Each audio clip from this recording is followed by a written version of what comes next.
Hi dears, ಮಧ್ಯಾಹ್ನದ ಊಟಕ್ಕೋಸ್ಕರ ರುಚಿಯಾಗಿರುವಂಥ ಒಂದು sambar recipe ನೋಡ್ಕೊಂಬರೋಣ. ಮೊದಲನೇದಾಗಿ ಈ ಸಾಂಬಾರ್ಗೆ ಹುರಿದು ನಂತರ ರುಬ್ಕೋಬೇಕು. 1 ಸ್ಪೂನಷ್ಟು ಎಣ್ಣೆಯಲ್ಲಿ ಸೋಂಪು, ಚಕ್ಕೆ, ಲವಂಗ, ಮೆಣಸಿನಕಾಯಿ, ಈರುಳ್ಳಿ ಹಾಕಿ ಫ್ರೈ ಮಾಡ್ಕೊಳ್ಳೋಣ.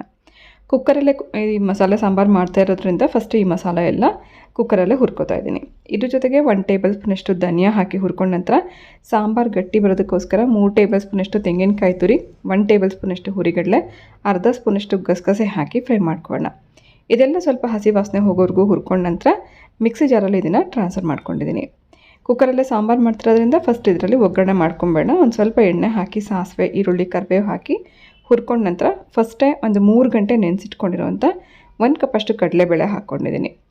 ನೆನೆಸಿರೋಂಥ ಕಡಲೆಬೇಳೆ ಒಂದು ಸ್ವಲ್ಪ ಹೊತ್ತು ಇದರಲ್ಲಿ ಒಗ್ಗರಣೆಯಲ್ಲಿ ಹುರ್ಕೊಂಡ ನಂತರ ಇದಕ್ಕೆ ಕಟ್ ಮಾಡಿ ಇಟ್ಕೊಂಡಿರೋಂಥ ಪಡವಲಕಾಯಿ ಹಾಕೋಣ. ಪಡವಲಕಾಯಿನ ಒಳಗಡೆ ತಿರುಳೆಲ್ಲ ತೆಗೆದು ಮೀಡಿಯಮ್ ಸೈಜಲ್ಲಿ ಕಟ್ ಮಾಡಿ ಹಾಕ್ಕೊಂಡಿದ್ದೀನಿ.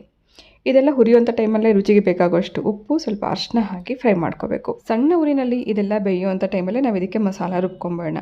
ಮಸಾಲ ನಾವು ಫಸ್ಟೇ ಹುರಿದಿಟ್ಕೊಂಡಿರೋದು ಬಿಸಿ ಕಮ್ಮಿ ಆಗಿರುತ್ತೆ.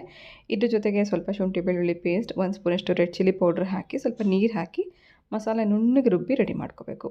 ರುಬ್ಬಿರುವಂಥ ಮಸಾಲೆ ಹಾಕ್ಕೊಂಡಿದ್ದೀನಿ. ಹಾಗೆ ನೀರು ನಮ್ಗೆ ಎಷ್ಟು ಬೇಕು ಅಂತ ನೋಡ್ಕೊಂಡು ಇವಾಗ ಅಡ್ಜಸ್ಟ್ ಮಾಡ್ಕೊಳ್ಳೋಣ.